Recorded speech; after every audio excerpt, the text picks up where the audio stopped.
Hello and welcome. Today I'm super excited to welcome Adrianne Geyer with the Geyer Group to Network in Action. Welcome to the business community, Adrianne. Thank you so much. Super excited to have you here today. So, what I'd like to do is just ask you a few questions about your business so you can share a little bit about what it's your experience of being a business owner. I know you run a team of 4 across 2 states. And so, what inspired you to start your business, and how has your vision evolved over time? I actually grew up in real estate. My parents were real estate investors. They had a small family business. And with that, there's no 401ks, no safety nets, nothing like that. And in the 80s, they actually purchased a couple of rental properties. And then separately, they had purchased additional properties, which allowed them not only to retire early, but have the money to do the things that they want to do in life. And I really got to see how you can do that through real estate and wanted to help as many people as I can, not only get into real estate so that they could start building their own wealth, but also, start their investment portfolios so that they have a nice nest egg to retire. I love that. I love that. It's so often really overlooked as an investment opportunity for folks. So, I know that being a business owner comes with a lot of challenges. Can you share with us maybe a major challenge that you've overcome as a business owner over the years? Absolutely. I think mine is probably very similar to most business owners, and that is balance, whether it Mm, be work-life balance, whether it be um, lead generation versus working on your current existing client balance.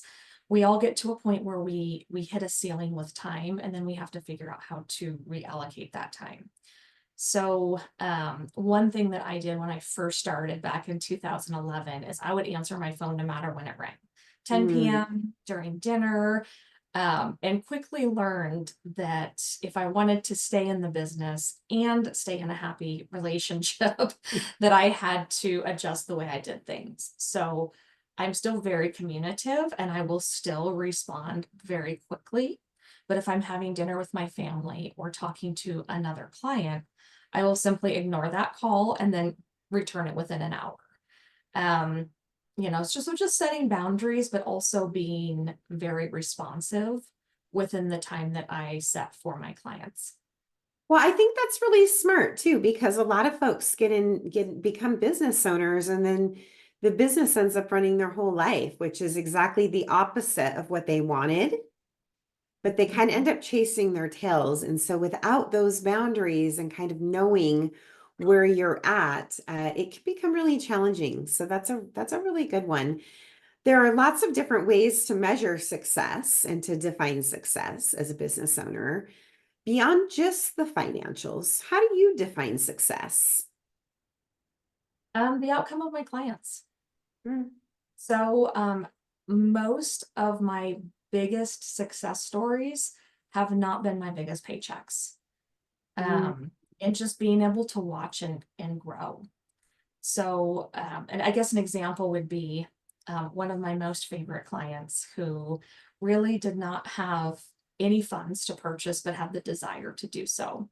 So we found a government program that allowed him to purchase with very little down, in a market that was extremely difficult, and was able to negotiate closing costs. And he literally was able to put $1,000 down and buy his first mm, place.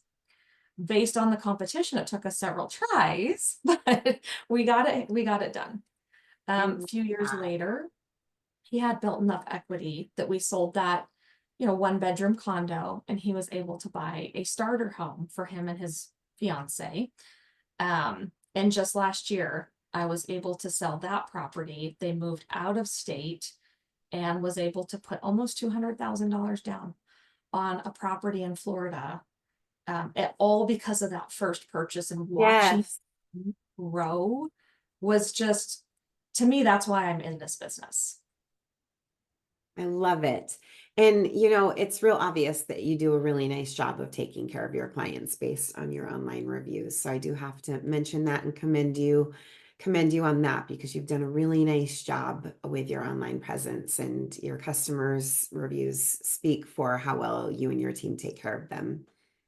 Well, thank you. The last question I want to ask you is what sets working with your team, you and your team, apart from working with other real estate agents and their teams?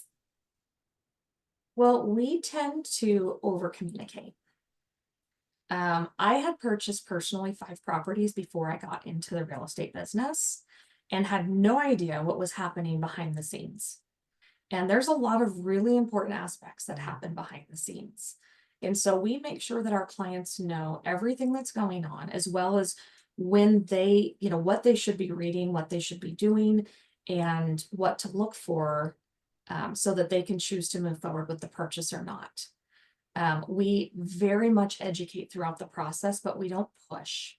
I am not going to be living in your home, and I'm certainly not going to be paying your mortgage. So the choice is yours. We're just there to make sure that the choice actually becomes yours and that you're making a good educated choice. Yes. Well, we're super excited to have you as a part of our business community. I know that you are operating in 2 states, in Washington and in Colorado, which is something that really sets you apart from some of your competition as well. So we're super excited to have you in our business community. Welcome to Network in Action. Thank you. I'm happy to be here.